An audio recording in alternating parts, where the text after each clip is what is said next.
अनुवाद के प्रमुख क्षेत्र निम्नलिखित है। अब अनुवाद किन किन क्षेत्रों में काम आता है वर्तमान में? ऐसा तो है नहीं कि हम अनुवाद का काम सिर्फ ट्रांसलेशन के प्रोसेस में करते हैं, और भी क्षेत्र है जहाँ पे वो काम आता है, उनको देखें। बोलचाल का क्षेत्र, मतलब आपसे बात करने का क्षेत्र।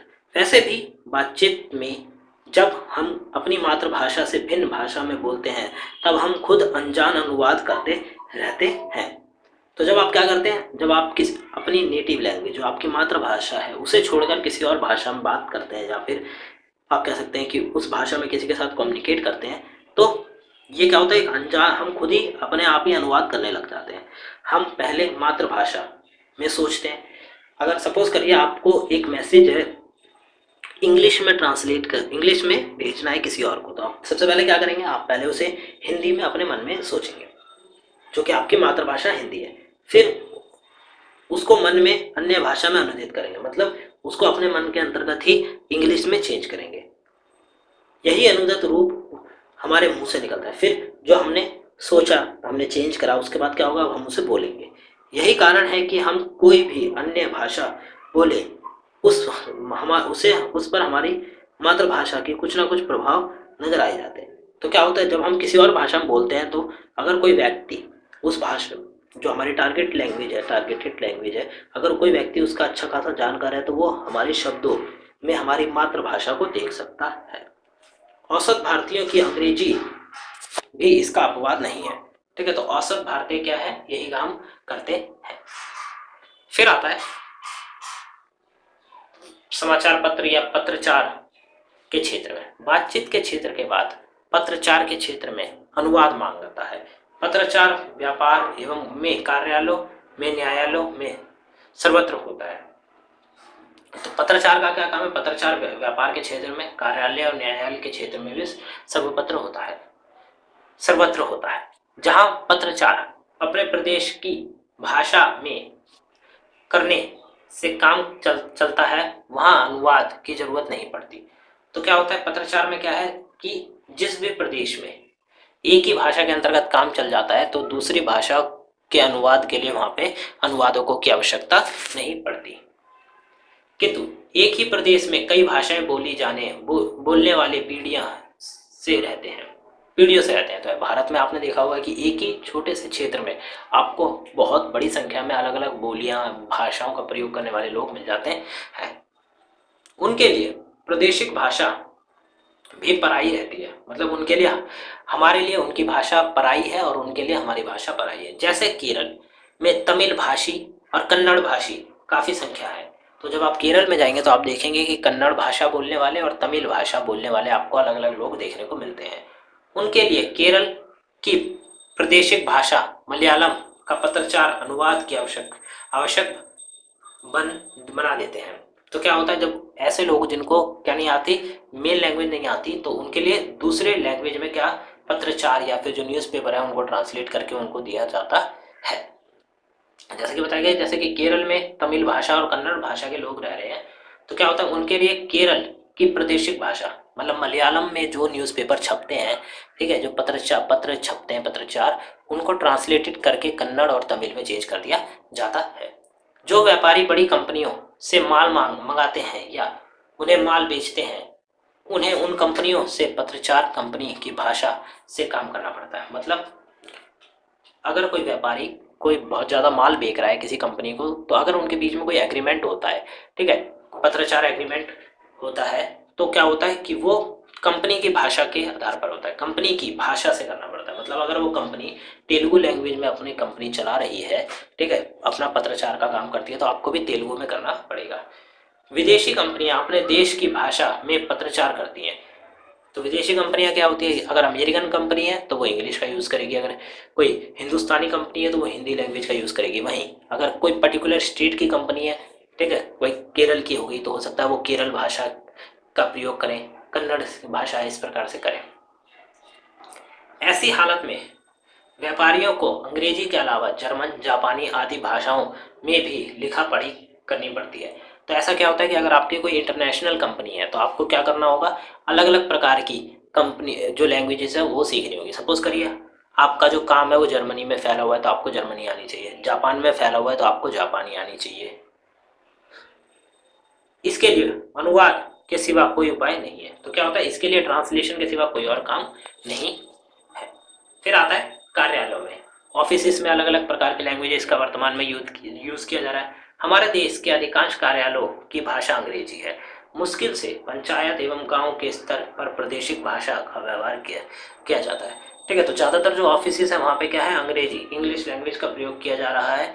और जो पंचायत और गांव है वहाँ पे उस प्रदेश की भाषा का प्रयोग किया जा सकता है। काफ़ी कठिन है परंतु हो सकता है। आम लोग को अपनी अर्जियां तक अंग्रेजी में लिखनी पड़ती है, तो जबकि ऑफिस का काम इंग्लिश में होता है, तो जो आम लोग हैं, ठीक है, नॉर्मल पीपल्स हैं, उनको भी क्या इंग्लिश में ही अपनी अर्जियां, जो उनकी लेटर्स हैं, वो लिखने पड़ते हैं। यहाँ से अनुवाद की प्रक्रिया शुरू होती है। पुलिस मैजिस्ट्रेट जैसे अधिकारियों के कार्यालयों में अनुवाद का जोर रहता है, मतलब वहाँ पे अनुवाद का जो काम है वो ज़्यादा रहता है। देव स्वयं रजिस्ट्रेशन जैसे विभागों के निचले स्तर पर प्रादेशिक भाषा काम देती है। मतलब अगर आप कोई रजिस्ट्रेशन के ऑफिस में काम कर रहे हैं इत्यादि, तो वहाँ की प्रदेश की जो भाषा है वो आपके काम आ सकती है, क्योंकि वहाँ पे जो रजिस्ट्रेशन का काम है वो प्रदेश की भाषा में ही किया जाएगा। और ऊपरी स्तर पर अंग्रेजी, अगर आप कोई किसी ऊंचे लेवल पर काम कर रहे हैं किसी ऑफिस में, तो आपको इंग्लिश आनी चाहिए। अगर आप नीचे लेवल पर काम कर रहे हैं तो आपको वहाँ की प्रदेश की लोकल भाषा आनी चाहिए। चर्चित विषय प्रांत का रहता है, इसीलिए अनुवाद का प्रसंग बराबर उठता है। हमारा दूसरा आता है शिक्षा के क्षेत्र में। जो अनुवाद का काम है वो वर्तमान में शिक्षा के क्षेत्र में भी काफ़ी ज़्यादा बढ़ रहा है। तो आप इसको कुछ इस प्रकार समझ सकते हैं कि विदेश में अगर कोई बड़ी खोज की गई है, ठीक है, तो अगर वहाँ की लैंग्वेज में वो खोज लिखी गई है तो वही उसी का अनुवाद करके हम लोग भी उस खोज के बारे में पढ़ सकते हैं। शिक्षा के क्षेत्र अनुवाद के बिना आगे नहीं बढ़ सकता। तो जो शिक्षा का क्षेत्र है वो अनुवाद के बिना आगे नहीं बढ़ सकता। आधुनिक युग में विज्ञान, समाज विज्ञान, अर्थशास्त्र, गणित आदि 20 विषय सीखे जा सकते हैं। अनुवाद के द्वारा हम क्या कर सकते हैं, ये सारे विषय भी सीख सकते हैं। इनके उत्तम ग्रंथ अंग्रेजी ही नहीं अन्य विदेशी भाषाओं में भी लिखे हुए हैं। तो ये जो सब्जेक्ट्स हैं, हो सकता है इनके जो उत्तम सबसे जो उच्च ग्रंथ हो वो हो सकता है इंग्लिश में ही नहीं बाकी लैंग्वेजेस में भी हो। तो वहाँ पे हमें क्या करना पड़ेगा, अनुवाद का यूज़ करके इन सबको समझना पड़ेगा। इनका अनुवाद किए बिना ज्ञान में वृद्धि नहीं हो पाती। ठीक है, तो आपको क्या करना पड़ेगा, अनुवाद करना ही पड़ेगा। ये एक नेसेसरी इंपॉर्टेंट चीज़ बन गई है। भारतीय भाषाओं के अध्ययन का माध्यम बनने के बाद इसकी अनिवार्यता बढ़ी है। ठीक है, तो क्या हुआ, भारतीय भाषाओं का जब को अध्ययन के माध्यम से बनने के बाद इनकी अनिवार्यता बढ़ी। तो भारतीय की जो भाषा है उसमें जब अनुवाद होने लगे तो इन ग्रंथों की और ज़्यादा चर्चित होने लगे। यह अनुवाद भारत में ही हो सो बात नहीं। जिन अंग्रेजी या रूसियों को भारतीय साहित्यों का ज्ञान पाना है उन्हें भारतीय साहित्यों के अनुवाद अंग्रेजी या रूसी में प्राप्त करना पड़ता है। तो ऐसे लोग जो कि चाहते हैं भारतीय साहित्यों को पढ़ना, भारत की जो संस्कृति है उसके बारे में पढ़ना, तो उनको क्या करना पड़ता है, इसके लिए उन लोगों को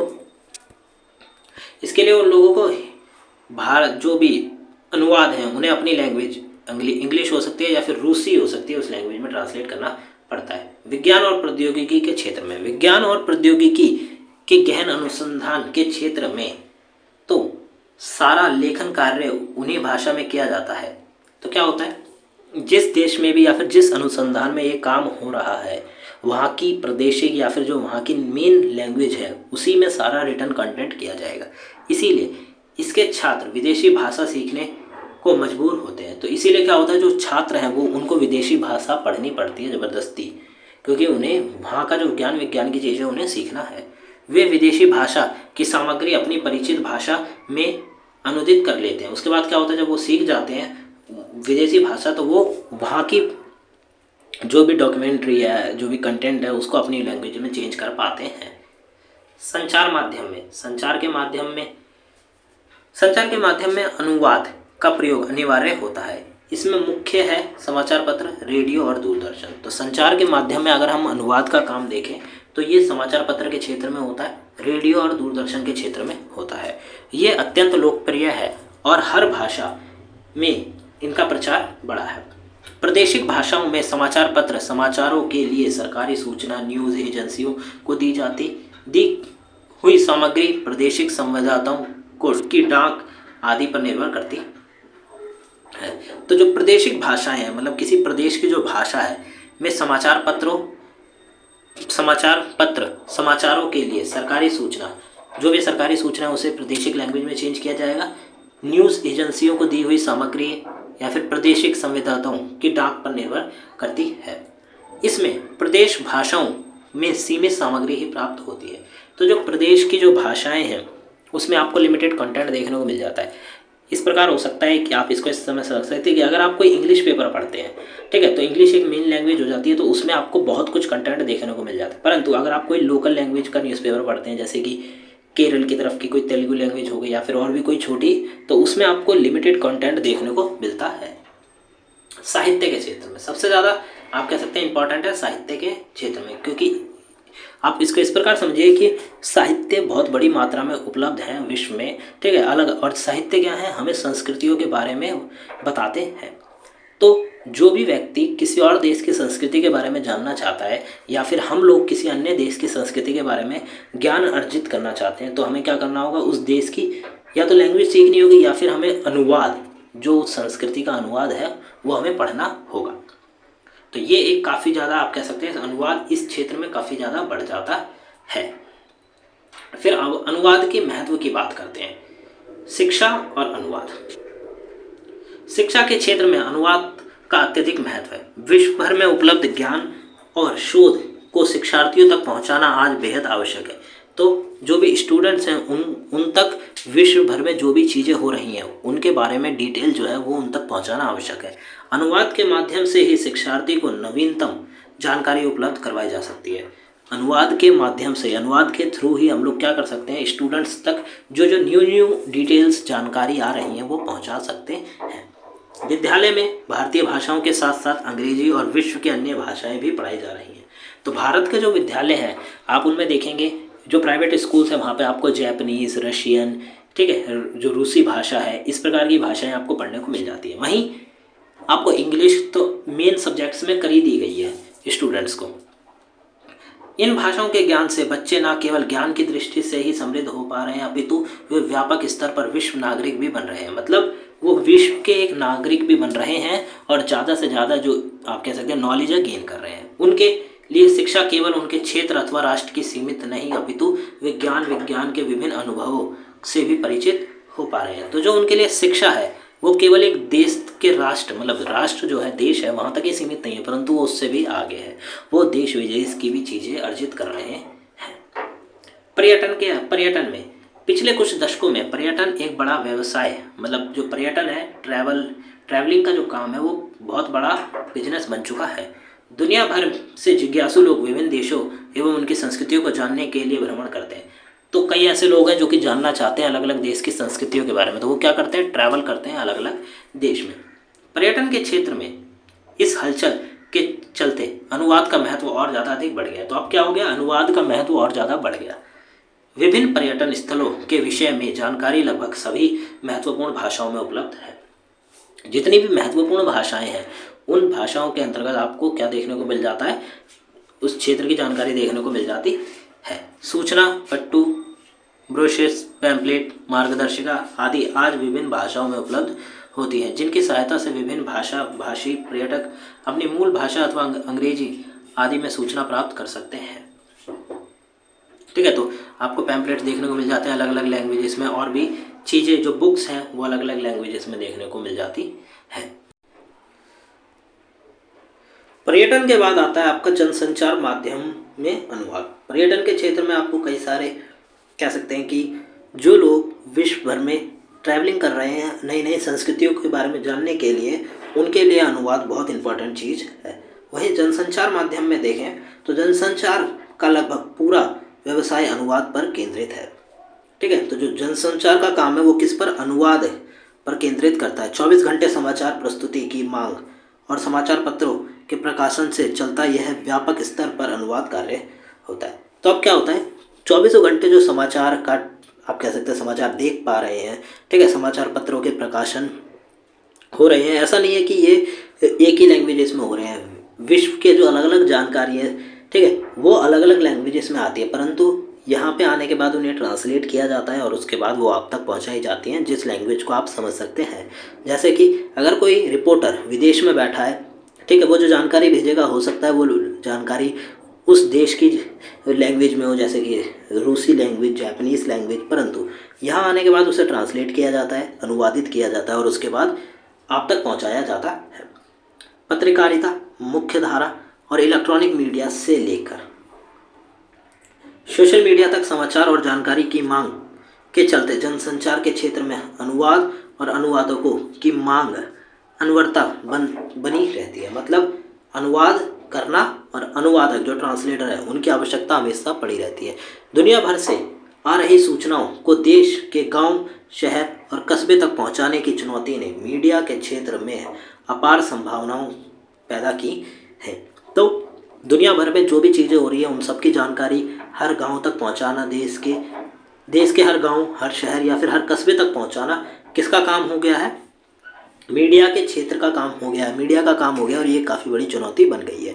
आज जनसंचार माध्यम सर्वाधिक मांग में है, क्योंकि जनसंचार से क्या हो सकता है कि आपके हाथ में फ़ोन है, आप उस फ़ोन के थ्रू आप विश्व की कोई भी जानकारी प्राप्त कर सकते हैं। तो आपको क्या करना है, केवल उस लैंग्वेज को अपने उसमें ट्रांसलेट करना है। तो ये काम के लिए लोगों की आवश्यकता होती है। गीत से लेकर विज्ञापन, वृत्त चित्र, फिल्में, समाचार आदि सभी क्षेत्रों में अद्यंत सूचना प्रदान करने तथा बाजार के तय लक्ष्यों को हासिल करने में अनुवाद सक्रिय भूमिका अदा कर रहा है। तो आप इसको एक इम्पॉर्टेंट उससे समझ सकते हैं कि नेटफ्लिक्स की कोई एक सीरीज़ है, जो कि आप बात कर सकते हैं, किसी भी एक सीरीज़ को ले सकते हैं, ठीक है। वो सीरीज़ अगर कोरियन लैंग्वेज में बनी है तो नेटफ्लिक्स के थ्रू आप उसको हिंदी, इंग्लिश सभी लैंग्वेज में देख सकते हैं।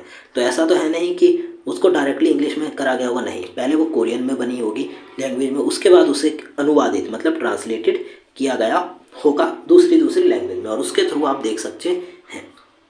तो क्या हो गया, ये अनुवाद का जनसंचार के थ्रू काम हो गया। अब अनुवाद की प्रकृति, ये लास्ट टॉपिक है। किसी भी कार्य को उसके स्वरूप एवं प्रकृति के आधार पर दो रूपों में देखा जा सकता है। तो अगर आपको किसी भी कार्य की प्रकृति के बारे में जानना है तो आपको उसको दो भागों में बांटना होगा, पहला विज्ञान और फिर कला। इसके लिए उस क्षेत्र में किए जाने वाले कार्यों के स्वरूप, उसके लिए स्थापित नियमों के स्वरूप व स्थिति आदि के आधार पर बनाया जाए।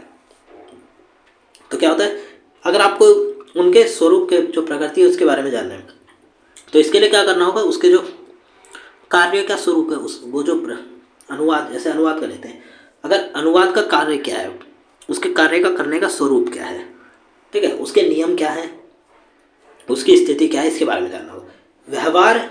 व्यवहारिक कार्यों से जुड़े शास्त्रों की प्रकृति के संबंध में सदैव यह प्रश्न उठता रहा है कि वह विज्ञान है या कला, ठीक है। तो कोई भी ऐसा काम जो कि व्यवहार के द्वारा किया जाता है, ठीक है, उसके लिए हमेशा एक सवाल उठता है कि ये जो काम है ये विज्ञान है या फिर ये कला है।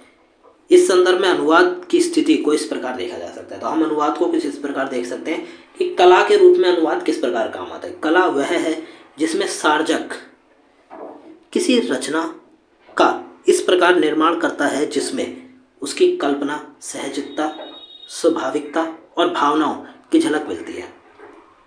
सार्जक मतलब वह व्यक्ति जो कि ये काम कर रहा है। तो कला वह है जिसमें कोई सार्जक किसी चीज़ की रचना कर रहा है, ठीक है, जिसमें उसमें आपको क्या देखने को मिलेगा, उसमें कल्पना देखने को मिल सकती है, सहजता, स्वाभाविकता और भावनाओं की एक झलक मिलेगी। इसी कारण कला को व्यक्तिनिष्ठ माना गया है, मतलब व्यक्तिनिष्ठ, व्यक्ति के द्वारा किया गया कोई काम माना गया है कला को। कोई कलाकृति कैसी होगी यह कलाकार पर निर्भर करता है, ठीक। जब कोई कलाकार किसी चीज़ को बनाता है तो ये उस पर निर्भर करता है कि वो उस चीज़ को कितना अच्छा या कितना खराब बनाएगा, ठीक है। तो क्या होती है, कलाकृति किस प्रकार की होगी ये कलाकार पर निर्भर करता है। इस दृष्टि से अनुवाद को देखा जाए तो हम पाते हैं कि अनुवाद किसी एक भाषा में कही गई बात का शब्दार्थ रूपांतरण नहीं है। तो अनुवाद क्या है, किसी एक भाषा में किया गया कोई काम नहीं है कि हमने एक ही लैंग्वेज में उसको ट्रांसलेट कर दिया, नहीं, बल्कि कई बार उसमें अनुवादक को लक्ष्य भाषा के पाठक को ध्यान में रखते हुए पुनर्सृजन करना पड़ता है। तो जो अनुवादक, जो ट्रांसलेटर है, उसको टारगेट लैंग्वेज को ध्यान में रखते हुए कई बार और बार बार आप कह सकते हैं कि ट्रांसलेशन का प्रोसेस करना पड़ सकता है। अनुवाद एक भाषा की सामग्री का दूसरी भाषा की सामग्री में शब्द या वाक्यांश रूपांतरण नहीं है। सिंपल है, अनुवाद एक प्रोसेस नहीं है कि एक लैंग्वेज से हमने दूसरी लैंग्वेज में कर दिया, इस प्रकार का कोई प्रोसेस नहीं है, उसमें कई सारी और चीज़ें होती हैं। अनुवादक को लक्ष्य भाषा की प्रकृति, यदि अनुवाद किसी साहित्य या सामान्य रचना किया गया जा रहा है तो लेखक की प्रकृति पर ध्यान रखना चाहिए। तो ऐसा नहीं है कि अनुवादक का काम केवल इतना है कि एक लैंग्वेज से दूसरी लैंग्वेज में कर देना, नहीं, उसको कई चीज़ों का ध्यान रखना होता है, जैसे कि जो उसकी मीनिंग है, जो उसकी फीलिंग्स है, ठीक है, उसका जो मूल अर्थ है वो चेंज ना हो। और हमेशा उसको लेखक की प्रकृति का भी ध्यान रखना होता है कि लेखक जब लिख रहा था इस चीज़ को तो उसका क्या अर्थ था। अनुवाद करते समय अनुवादक का पूरा बल इस बात पर होता है कि लक्ष्य भाषा, जो कि टारगेट लैंग्वेज है, के पाठक को अनुदित कृति पढ़ते समय स्रोत भाषा के पाठक की तरह ही अनुभूति हो। तो जो ट्रांसलेटर है उसका पूरा का पूरा बल, मतलब फोकस किस चीज़ पे होता है कि जब कोई व्यक्ति किसी ट्रांसलेटेड वर्जन को पढ़ रहा हो ओरिजिनल वर्जन के मुकाबले, मतलब ओरिजिनल वर्जन के तहत किसी ट्रांसलेटेड वर्जन को पढ़ रहा हो, तो उसके मन में वही सारी चीज़ें आए जो वह अगर स्रोत मतलब ओरिजिनल कंटेंट को पढ़ता तो आते हैं। इसके लिए कई बार अनुवादक को अपनी कल्पना, सहजता, सृजनात्मकता, शक्ति आदि का प्रयोग करना पड़ता है। तो कभी कभार जो ट्रांसलेटर है उसे इन सब चीज़ों का प्रयोग करना पड़ सकता है अच्छे से अच्छे ट्रांसलेशन के लिए। इसी कारण कहा गया है कि अनुवाद मूल कृति की आत्मा को अनुदित कृति में उतारने की एक कला है। अनुवाद क्या है? एक कला है जिसमें हम मूल जो कि ओरिजिनल है उसको हम किसी दूसरी कृति या फिर भाषा में उतार रहे हैं। तो एक प्रकार से ये अनुवाद क्या है? एक कला भी है। वहीं विज्ञान के रूप में देखें तो वह शास्त्र जिसमें अध्याय सामग्री का वस्तुनिष्ठ, क्रमबद्ध और सुसंगठित अध्ययन किया जाता है, विज्ञान है। तो विज्ञान क्या चीज़ है? एक शास्त्र है जिसमें अध्याय सामग्री, कोई अध्याय सामग्री है, उसकी वस्तुनिष्ठ को, उसकी क्रमबद्ध जो उसका एक एक करके क्रम है उसको, और सुसंगठित, अच्छे प्रकार से सुसंगठित करने का अध्ययन करते हैं, वो क्या कहलाता है? विज्ञान कहलाता है। विज्ञान कोई विषय नहीं बल्कि अध्ययन की एक पद्धति है। विज्ञान कोई सब्जेक्ट नहीं है परंतु एक अध्ययन, स्टडी करने की एक पद्धति है जिसमें शोधकर्ता की भावना, सृजनात्मकता, सहजता कोई मायने नहीं रखती, बल्कि लक्ष्य, वस्तु, नियम एवं सिद्धांत के अनुसार जैसा जान पड़ती है वैसे ही प्रस्तुत करना होता है। तो इसमें क्या है कि शोधकर्ता की आप जब विज्ञान के बारे में पढ़ेंगे तो उसमें जो भावनाएं, सृजनात्मकता या सहजता है ये मायने नहीं रखती। जिस प्रकार कि कला में ये सब चीज़ें मायने रखती हैं, विज्ञान में ये सब चीज़ें मायने नहीं रखती। यहाँ पे क्या मायने रखता है कि जो लक्ष्य वस्तु है उसके नियम, उसके जो सिद्धांत हैं और जिस प्रकार से वो दिखाई देती है उसी प्रकार से उसे प्रस्तुत करना। इस दृष्टि से देखा जाए तो अनुवाद में सर्वमान्य सिद्धांत है। अनुवाद क्या है? एक सिद्धांत है, एक प्रिंसिपल है। प्रत्येक अनुवादक को अनुवाद करते समय किसी न किसी रूप में उनका ध्यान रखना पड़ता है। तो अनुवादक जो ट्रांसलेटर है, जब वो ट्रांसलेशन का कोई काम करते हैं तो उसे हमेशा सिद्धांतों को याद रखना पड़ता है। इसी कारण कुछ विद्वानों द्वारा अनुवाद को अन्य विज्ञान की तरह विज्ञान माना गया है। अनुवाद को क्या माना गया है? साइंस, मतलब विज्ञान माना गया है। कार्यालय और तकनीकी क्षेत्रों से संबंधित सामग्री का अनुवाद करते समय अनुवादक को तटस्थ रहना पड़ता है और स्रोत भाषा में कोई भी बात जिस प्रकार कही जा रही है उसे लक्ष्य भाषा में वैसा ही रखना पड़ता है। तो इसका क्या मतलब कि जब अगर कोई ट्रांसलेटर किसी कार्यालय, किसी ऑफिस के वर्क का ट्रांसलेशन प्रोसेस कर रहा है तो उस समय जो अनुवादक या जो ट्रांसलेटर है उसको तटस्थ रहना पड़ेगा। मतलब तटस्थ का मतलब कि वो उस काम के दौरान ना ही किसी प्रकार के चेंजेस कर सकता है, ठीक है, ना ही कुछ और प्रोसेस कर सकता है। उसको जो जानकारी ओरिजिनल में लिखी है वही जानकारी उसे लक्ष्य मतलब टारगेट लैंग्वेज में प्रस्तुत करनी है। तो अनुवाद एक वैज्ञानिक कला है। तो अनुवाद क्या है? एक प्रकार से विज्ञान भी है और एक प्रकार से कला भी है। तो इसको देखिए, अनुवादकों और अन्य चिंतकों द्वारा अनुवाद की प्रकृति पर गहन चिंतन किया गया और यह प्राप्त हुआ कि ना तो विशुद्ध रूप से यह कहा जा सकता है कि अनुवाद एक कला है और ना ही कहा जा सकता है कि अनुवाद के अन्य विज्ञानों की तरह अनुवाद शुद्ध विज्ञान है। तो ना ही हम लोग ये कह सकते हैं कि अनुवाद एक कला है, ना ही हम कह सकते हैं कि अनुवाद एक विज्ञान है। इसमें दोनों का मिश्रण देखने को मिल जाता है। अनुवाद में आप विज्ञान को भी देखेंगे, जिसमें हम विज्ञान को किस प्रकार देख सकते हैं कि हम कुछ सिद्धांतों को फॉलो कर रहे हैं, ठीक है, कुछ लिमिट बने हुए प्रिंसिपल्स हैं, उनको फॉलो करके हम ट्रांसलेशन का प्रोसेस कर रहे हैं। वहीं हम ये देख सकते हैं कला किस प्रकार है कि उसमें जो व्यक्ति काम कर रहा है, सिद्धांतों का यूज़ करके जो व्यक्ति काम कर रहा है वो अपनी भी सोच लगाता है कुछ हद तक, ताकि जो मूल मीनिंग है, जो मेन मीनिंग है उस मेन कंटेंट की या ओरिजिनल कंटेंट की, वो सेम रहे, ठीक है। तो उसमें कला भी कम मिलता है। तो इसीलिए अनुवाद के संदर्भ में यह कहना उत्तम होगा कि अनुवाद एक वैज्ञानिक कला है। तो ये हम कह सकते हैं कि अनुवाद क्या है, एक वैज्ञानिक कला है।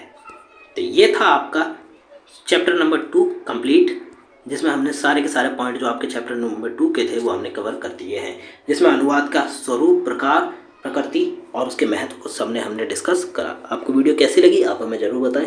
वीडियो अच्छी लगी तो प्लीज़ वीडियो को लाइक करें, चैनल को सब्सक्राइब करें, जितना हो सके वीडियो को शेयर करें। हिंदी के नोट्स को बनाने में थोड़ा टाइम लगता है क्योंकि कंटेंट बहुत ज़्यादा है, ज़्यादा से ज़्यादा आपको समझाने के लिए हमें ज़्यादा से ज़्यादा कंटेंट लिखना पड़ता है। इसीलिए वीडियो को जितना हो सके शेयर करें।